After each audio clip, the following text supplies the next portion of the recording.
현대사회를 흔히 글로벌 시대라고 이야기합니다. 온 세계가 인터넷으로 하나로 묶여졌다는 거죠. 또 비행기를 타면 웬만한 오지가 아니면 요즘은 하루 이틀이면 다 갈 수가 있습니다. 가까운 아시아권에 있는 나라는 아침에 출발해서 점심에 일을 보고 저녁 때 돌아올 수 있는 그런 시대가 되었죠. 전 세계가 아주 가까워진 겁니다. 그러다 보니 한 나라에서 일어나는 일들이 더 이상 한 나라의 일로 끝나지 않고 다른 나라들의 영향을 미치는 그런 현상들이 많이 나타나고 있습니다. 작년과 올해 전 세계적으로 아주 큰 일이 두 개가 있었죠. 하나는 당연히 코로나입니다. 중국 우한에서 시작된 코로나는 급속도로 전 세계로 퍼져나갔습니다. 지금 전 세계가 이 코로나로 인해 많은 어려움을 당하고 있고 또 고통을 당하며 생명을 잃어가고 있지 않습니까? 한 나라에서 시작된 그 바이러스가 그 나라에만 머물러 있는 것이 아니라 이제는 전 세계로 급속하게 퍼져나가고 있다는 거예요. 또 한 가지는 미국 대통령이 바뀌었습니다. 아직도 미국이 전 세계에 미치는 영향력은 대단하죠. 작년 대통령 선거가 있기 전에 과연 누가 미국의 대통령이 될 것인가? 또 대통령이 선출되고 나면 미국과 전 세계가 어떻게 달라질 것인가? 이것이 세계 모든 나라들의 초미의 관심사였습니다. 이처럼 이제는 각 나라에서 일어나는 일들이 그 나라의 일로만 끝나는 것이 아니라 세계 모든 나라들이 그 일에 깊이 연관되어 있다라고 하는 것을 우리가 잘 알게 되죠. 최근에 미얀마에서 군부가 쿠데타를 일으켜서 대통령과 여당 지도자들을 다 가택 연금하고 비상사태를 선포했습니다. 한 나라에서 일어난 굉장히 안타까운 일이죠. 그러나 여기에 수많은 나라들이 보이지 않게 얽혀 있습니다.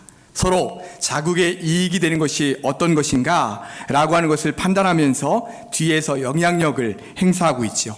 그래서 쿠데타를 은근히 지원하기도 하고 또 어떤 쪽에서는 우려한 소리를 내면서 또 제재를 가하기도 합니다.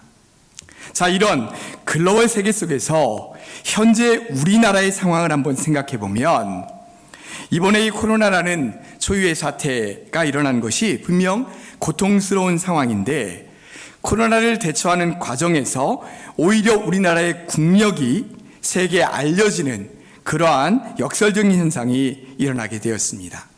특히나 우리나라의 국력이 정말 많이 올라갔구나라고 하는 것을 느끼게 되는 것이 올해 G7 회담이 영국에서 열리게 되는데요. 영국에서 우리나라에 정식적으로 초청을 했어요.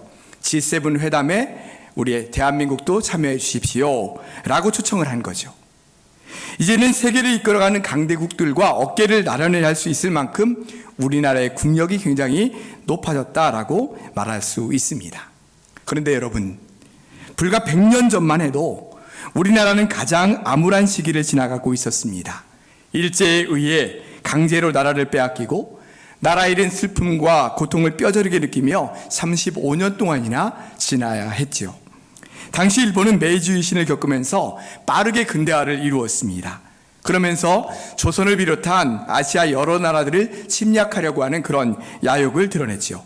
그러다가 청일전쟁과 러일전쟁에서 승리하게 되면서 먼저 조선을 식민지화했고 아시아의 여러 나라들까지 식민지로 만들었습니다.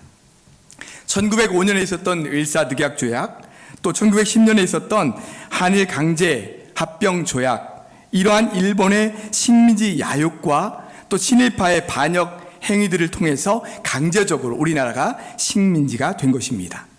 또한 일제가 우리나라에 취한 정책은 민족 말살 정책이었죠. 식민 지배를 위한 탄압을 일삼았고요. 우리 민족의 고유성을 말살하고 우미라를 실시했습니다. 조선 총독부를 만들어서 우리 조선 국민들의 정신적인 또 경제적인 부분들을 착취하면서 철저히 조종하는 일들을 했습니다. 한마디로 일제는 폭력과 강탈로 우리 민족을 마구 짓밟아 버린 겁니다. 이런 일제의 만행과 폭행에 대해, 폭력에 대해 우리 민족은 어떻게 대항했습니까?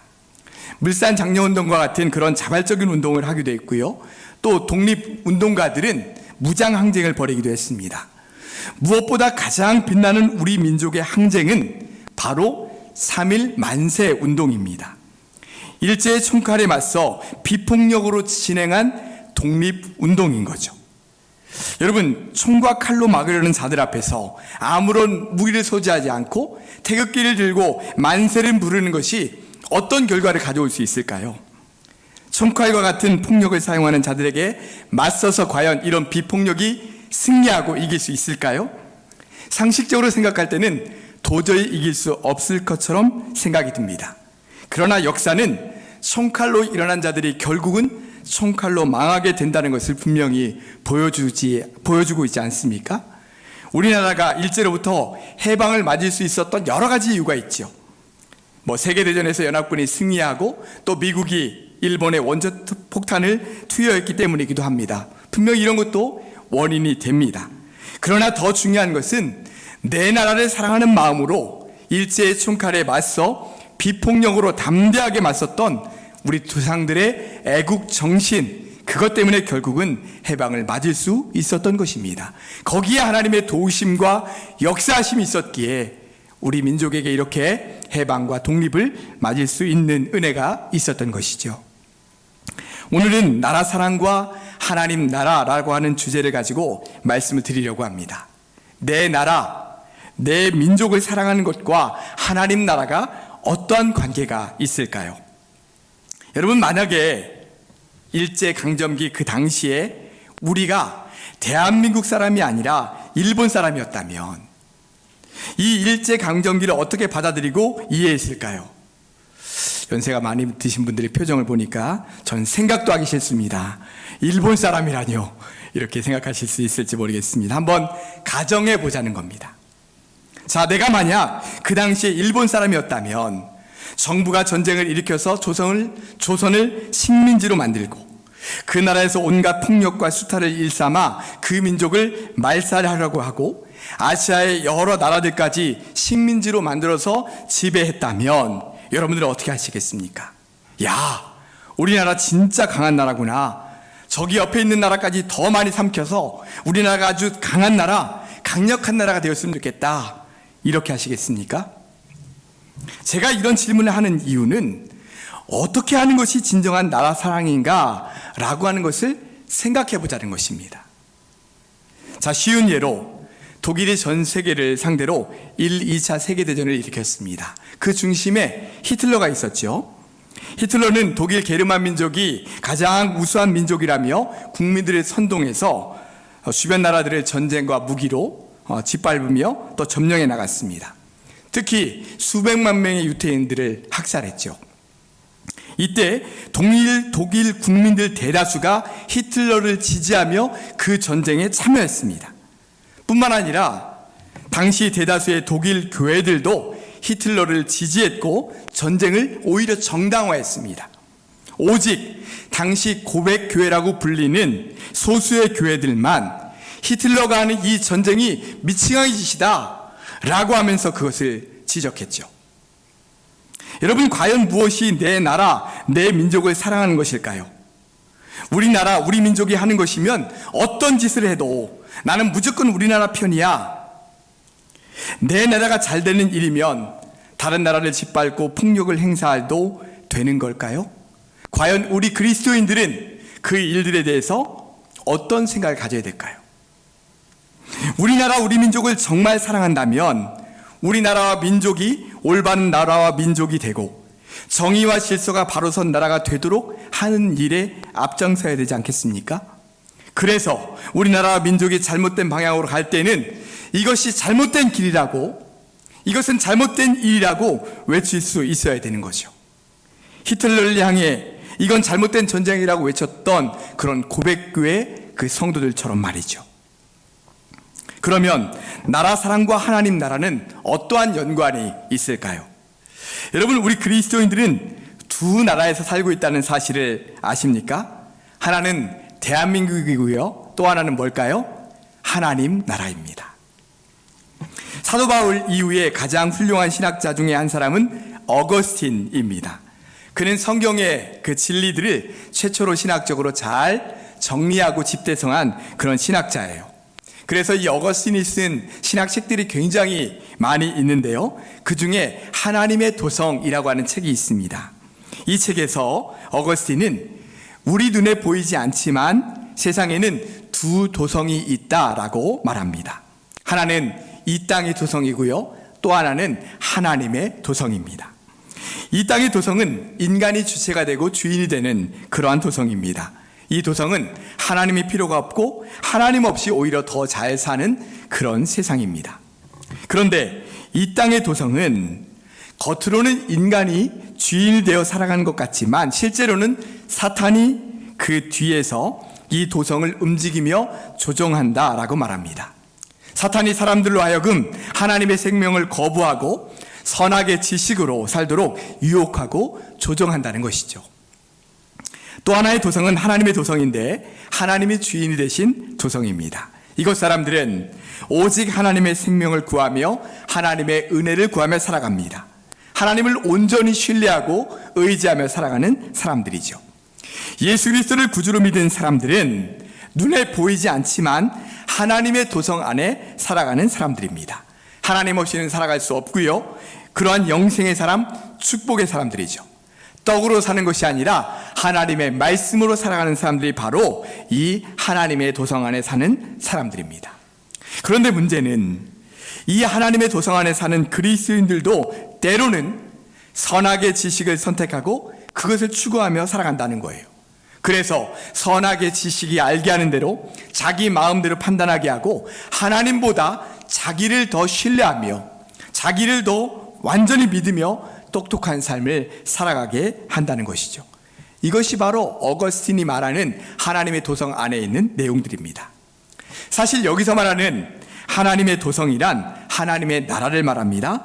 그리고 이 땅의 도성이란 이 땅의 나라들을 말하죠.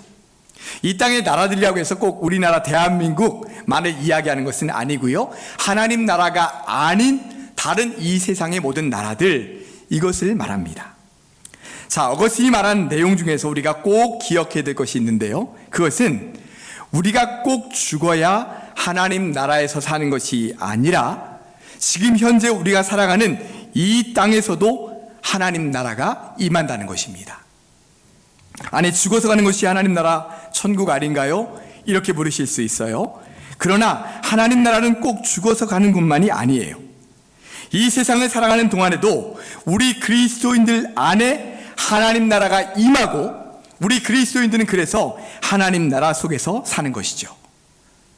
처음 들어보신 것처럼, 한 목사가 처음 이야기하는 것처럼 들으시는데요, 그렇지 않습니다. 예수님 말씀이에요. 자, 누가복음 17장 20절과 21절 말씀 우리 한번 다 같이 한 음성으로 읽겠습니다. 바리새인들이 하나님의 나라가 어느 때에 임하나이까 묻거들 예수께서 대답하여 이르시되 하나님의 나라는 볼 수 있게 임하는 것이 아니요 또 여기 있다 저기 있다고도 못하리니 하나님의 나라는 너희 안에 있느니라. 아멘. 자, 바리새인들이 물어요. 마지막 종말의 때에 임하게 될 하나님의 나라가 언제 임하겠습니까? 이렇게 예수님께 여쭙니다. 그래서 예수님께서 대답하세요. 하나님의 나라는 볼 수 있게 임하는 것이 아니다. 그래서 여기 있다 저기 있다 그렇게 못하는 것이다. 하나님의 나라는 너희 안에 이미 임했다. 이렇게 말씀하십니다. 예수 그리스도를 구주로 믿고 살아가는 우리 그리스도인들, 그들의 심령 속에는 하나님의 나라가 임한다는 거예요. 우리 안에 하나님 나라가 이미 임해 있다는 것입니다. 여러분 꼭 기억하십시오. 하나님 나라는 우리가 꼭 죽어서만 가는 것이 아닙니다. 이 땅에서도 예수 그리스도를 구주로 믿고 하나님이 우리 안에 들어오셔서 우리를 통치하고 다스리시면 우리 안에 하나님 나라가 이루어지는 것입니다. 물론 우리가 죽어서 가는 것도 하나님 나라이죠. 그러면 죽어서 가는 하나님 나라와 이 땅에 임하는 하나님 나라 무슨 차이가 있을까요? 이 땅에서 우리 안에 임하는 하나님 나라는 아직 완전한 하나님 나라는 아닙니다. 마치 우리가 예수 그리스도를 믿음으로 이미 구원받았지만 완전한 구원은 저 천국에 갔을 때 누리게 되는 것처럼 우리 안에 임하는 하나님 나라, 그것이 이미 임했고 이루어졌지만 완전한 하나님 나라를 경험하는 것은 우리가 나중에 죽어서 저 천국에 들어가서 하게 되는 것이죠. 자, 또 한 가지 우리가 꼭 기억해야 할 것이 있는데, 예수님은 우리가 현재 살고 있는 이 땅 가운데에도 하나님의 나라가 이루어지기를 간절히 원하신다는 거예요. 예수님께서 우리에게 알려주신 주기도, 주님의 기도, 그 내용을 보면 이런 주님의 바람이 간절히 담겨 있습니다. 자, 마태복음 6장 9절과 10절 말씀 우리 다 같이 한 음성으로 읽겠습니다. 그러므로 너희는 이렇게 기도하라. 하늘에 계신 우리 아버지여, 이름이 거룩히 여김을 받으시오며 나라가 임하시오며 뜻이 하늘에서 이루어진 것 같이 땅에서도 이루어지이다. 아멘. 자, 10절 말씀에 보면 나라가 임하시오며 라고 말씀하고 있죠. 여기서 나라가 바로 하나님 나라를 말합니다. 예수님은 하나님 나라가 이 땅 가운데 임하며 이루어지기를 간절히 원하시는 거예요. 자, 그러면 예수님께서 원하시는 바 하나님 나라가 이 땅 가운데 임한다, 하나님 나라가 이 땅 가운데 이루어진다 라고 하는 것이 도대체 어떤 것일까요? 아까 어거스틴의 하나님의 도성에서 말한 것처럼 이 세상은 하나님이 필요 없고 인간이 주인이 되어 살아가는 세상입니다. 지금 세상이요, 하나님이 없다고 말하고 하나님을 거부하며 멀리 밀어냅니다.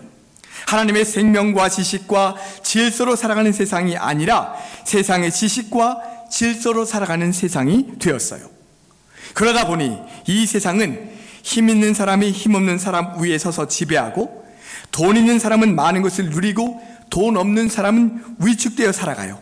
이것이 이 세상의 질서예요. 이것은 세계 정세도 마찬가지입니다. 힘 있는 나라, 돈이 있는 나라가 세계 질서를 좌지우지합니다. 지금 중국의 입김이 얼마나 세지고 있어요? 지금은 미국과 중국 이 두 나라를 중심으로 세계 질서가 재편돼 가고 있습니다. 왜요? 힘이 있으니까요. 돈이 있으니까요. 힘 있는 사람, 힘 있는 나라가 세상을 지배하며 다스리는 그런 세계입니다. 백신도 힘 있고 돈 있는 나라로 다 몰리고 있습니다. 서로 앞을 다투어 내 나라 먼저 백신을 차지하겠다고 막 달려들고 있어요. 물론 뜻있는 몇몇 나라들이 코백스라고 하는 협동조합을 만들어서 백신을 전 세계가 골고루 분배된다, 그것을 위해서 노력하고 있습니다. 우리나라도 이 코백스 안에 들어가 있지요. 그러나 현재 대부분의 강대국들은 자기들만 먼저 살겠다고 아우성입니다. 이처럼 강자가 세계를 지배하고 휘젓는 것, 그것이 이 세상의 질서예요. 그런데 하나님께서 이런 세상을 바라보시면서 어떤 생각이 드실까요? 내가 처음에 만든 세상은 이런 세상이 아닌데, 이런 생각이 드실 겁니다. 그래서 이 세상에 다시금 하나님 나라가 이루어지길 원하는 것이죠. 강자가 지배하는 세상의 질서가 아니라 하나님께서 처음 창조하셨을 때의 그 나라가 회복되기를 원하시는 것입니다. 이것이 바로 하나님 나라가 이 땅 가운데 이루어진다는 거예요. 예수님은 바로 이것을 원하시며 기도하시는 것이죠. 자, 그러면 하나님 나라는 어떤 나라입니까? 구체적으로 성경에서 말씀하는 하나님 나라의 두 가지 특징을 한번 말씀드리도록 하겠습니다. 먼저 하나님 나라는 하나님의 샬롬과 평화가 있는 나라입니다. 이사야 65장 25절에 이런 하나님 나라의 특징을 잘 말씀해 주고 있어요. 한번 우리 다 같이 한 음성으로 읽겠습니다.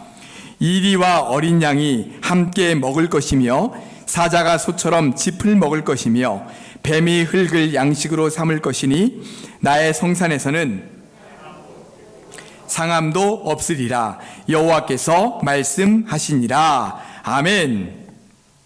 하나님의 나라는 강한 자가 약한 자를 지배하고 다스리는 나라가 아니라 그 안에 있는 모든 것들이 하나님의 통치 아래서 샬롬과 평화를 누리며 사는 나라다라고 말씀하고 있어요. 이리와 어린 양이 함께 먹고 사자가 소처럼 짚을 먹고 뱀이 흙을 먹으며 삽니다. 그 나라는 해함도 없고 상함이 없는 나라다 말씀하세요. 진정한 샬롬과 평화가 있는 나라가 바로 하나님 나라라는 거예요. 제가 아까 우리 민족의 3.1운동이 너무나도 귀한 운동이다 라고 말씀드린 이유가 바로 그것입니다. 폭력에 대해 함께 폭력으로 맞서는 것이 아니라 폭력에 대해 비폭력의 정신으로 맞서는 거예요. 당장은 폭력이 이기는 것처럼 보이지만 폭력은 절대로 정신을 이길 수 없습니다. 그래서 전 세계도 우리 민족의 3.1 운동을 높게 평가하는 거예요. 하나님 나라의 또 하나의 특징은 하나님의 정의와 공의가 흐르는 곳입니다. 하나님은 정의로우시고 공의로우신 분이세요. 그러므로 하나님께서 통치하시는 나라는 불의와 부조리가 없고 정의와 공의가 흐르는 나라입니다. 하나님께서 공의와 정의를 얼마나 기뻐하시는지를 아모스 5장 21절부터 24절까지의 말씀에서 볼 수 있어요. 우리 한번 좀 길지만 같이 한번 읽어보겠습니다. 내가 너희 절기들을 미워하여 멸시하며 성회들을 기뻐하지 아니하나니 너희가 내게 번제나 소제를 드릴지라도 내가 받지 아니할 것이요 너희의 살진 희생의 화목제도 내가 돌아보지 아니하리라. 내 노랫소리를 내 앞에서 그칠지어다 내 비파소리도 내가 듣지 아니하리라. 오직 정의를 물같이 공의를 마르지 않는 강같이 흐르게 할지어다. 아멘. 여러분, 하나님께서 가장 기뻐하시는 것이 예배다. 여러 차례 말씀드렸습니다. 그런데 지금 하나님께서 모든 예배와 제사를 내 앞에서 그쳐라 말씀하고 계세요. 왜요? 정의와 공의는 행하지 않고 몸만 나서 예배드리는 것, 나 여호와 하나님은 원하지 않는다 말씀하고 계신 거예요. 먼저 이 세상 속에서 정의와 공의를 행하고 그 가운데서 살아가고 그리고 와서 나에게 예배드려라 말씀하시는 거죠. 그 정도로 하나님께서는 공의와 정의가 이 땅 가운데 실현되고 하나님의 사람들이 공의와 정의 가운데 살아가고 그리고 와서 예배드리는 것을 기뻐한다 분명히 말씀하고 계신 거예요. 그러므로 하나님 나라를 마음속에 모시고 사는 우리 그리스도인들은 가는 곳마다 하나님의 정의와 공의를 이루며 살아가려고 노력해야 합니다. 우리의 가정, 우리의 일터, 내가 있는 그곳 가운데서 정직하고 바르고 신실하고 공의롭게 살아가려고 애써야 되는 거예요. 뿐만 아니라 사랑하는 우리나라의 정치, 경제, 문화, 교육, 사회 전반에 걸쳐서 하나님의 정의와 공의가 흐르도록 해야 합니다. 이것이 바로 이 땅 가운데 하나님의 나라가 이루어지는 거예요. 목사님, 그게 과연 가능할까요? 어떻게 이 세상이 하나님의 정의와 공의로 가득합니까? 어떻게 이 세상이 샬롬과 평화가 이루어집니까? 너무 이상적인 말씀 하시는 거 아닙니까? 물론 완전히 그런 세상을 이루는 것은 불가능할지도 모릅니다. 그럼에도 불구하고 우리는 우리 나라가 이런 나라가 될 수 있도록 기도하면서 우리의 삶의 자리부터 그렇게 만들어가는 것, 그것이 하나님께서 우리에게 원하시는 바입니다. 그러면서 점점 하나님 나라가 확장되어 가기를 원하시는 것이죠. 자, 오늘 본문 말씀을 보겠습니다. 하나님은 모든 나라와 민족의 계획과 사상을 언제든지 무력화시킬 수 있다라고 말씀하세요. 아무리 강대국이라 할지라도 하나님은 그들의 계획을 언제든지 꺾으실 수 있다라고 말씀하십니다. 그리고 오직 하나님의 계획과 뜻만이 완전히 이 세상 가운데 이루어진다라고 말씀하고 계세요. 그러면서 가장 복된 나라가 어떤 나라인지를 12절에서 말씀해 주고 계십니다. 우리 한번 12절 말씀을 다 같이 한 음성으로 읽겠습니다. 여호와를 자기 하나님으로 삼은 나라 곧 하나님의 기업으로 선택된 백성은 복이 있도다. 아멘. 온 세상을 주관하시며 다스리시는 하나님, 그분을 자기 하나님으로 삼는 나라, 하나님의 기업으로 선택된 백성, 그 나라와 백성이 복되다, 이렇게 말씀하고 계신 거예요. 우리나라가 그런 나라가 될 수 있기를 간절히 원합니다. 사랑하는 성도 여러분, 우리가 살고 있는 우리나라, 우리 민족을 너무나 사랑해요. 그런데 우리나라가 어떤 나라가 되길 원하십니까? 경제적으로 계속 성장하고 발전하는 나라가 되길 원하십니까? 그것도 중요합니다. 그러나 그것보다 더 중요하고, 그것보다 더 우선돼야 되는 것은 우리나라가 하나님을 온전히 믿고 섬기며 하나님의 샬롬과 평화가 이루어지고 우리나라의 정치와 경제와 사회와 문화 모든 분야들이 하나님의 정의와 공의로 가득하게 되는 것, 그것이 바로 하나님 나라가 원하시는, 하나님 나라가 진정으로 이 땅 가운데 이루어지는 나라이라는 것을 분명히 기억하시길 바랍니다. 이 일을 위해서 우리가 먼저 우리나라 민족을 위해서 기도해야 돼요. 그리고 우리가 먼저 하나님의 샬롬과 평화의 메신저가 되어서 가는 곳마다 샬롬이 이루어질 수 있도록 해야 됩니다. 또한 우리의 삶의 자리에서 하나님의 정의와 공의가 이루어지도록 해야 돼요. 내가 정치인이 되고 내가 교육자가 되고 내가 경제인이 되고 내가 가는 곳곳마다 그곳에서 정직과 공의를 실현함으로 말미암아 그것부터 하나님 나라가 이루어지고 그 하나님 나라가 점점 더 넓어지는 그런 역사에 우리가 함께 동참해야 되는 것입니다. 그럴 때 우리를 통해 우리 나라 가운데, 아니 이 땅 가운데 하나님 나라가 이루어지는 놀라운 역사가 이루어지게 될 줄로 믿습니다. 그런 거룩한 역사에 함께 동참하며 살아가시는 사랑하는 우리 모든 성도들 되시기를 주님의 이름으로 축원합니다. 기도하겠습니다. 사랑과 은혜의 주님, 하나님 나라가 어떤 것인지를 다시 한번 우리에게 말씀하여 주셔서 감사합니다. 하나님의 나라는 하나님의 샬롬과 평화가 이루어지는 것이요, 하나님의 나라는 하나님의 정의와 공의가 흐르는 곳이라고 말씀하여 주셨습니다. 주님, 이 땅이 어떻습니까? 지금 하나님의 질서보다는 이 세상의 질서, 아버지 하나님 온갖 죄악의 질서들이 난무하고 있는 것이 지금 현재 이 나라의 모습입니다. 주님, 우리 믿음의 사람들이 먼저 하나님의 나라를 이루는데 앞장설 수 있도록 주님 도와 주시옵소서. 우리나라가 하나님을 온전히 믿고 섬기는 나라, 하나님의 샬롬과 평화가 이루어지는 나라, 하나님의 정의와 공의가 흐르는 나라가 될 수 있도록 주님 우리를 사용하여 주시옵소서. 우리가 먼저 그런 일들에 앞장설 수 있도록 도와주심으로 말미암아 우리를 통하여 이 땅 가운데 하나님의 나라가 임하고 하나님 나라가 확장되는 놀라운 역사가 나타날 수 있도록 역사하여 주시옵소서. 예수님의 이름으로 기도드리옵나이다. 아멘.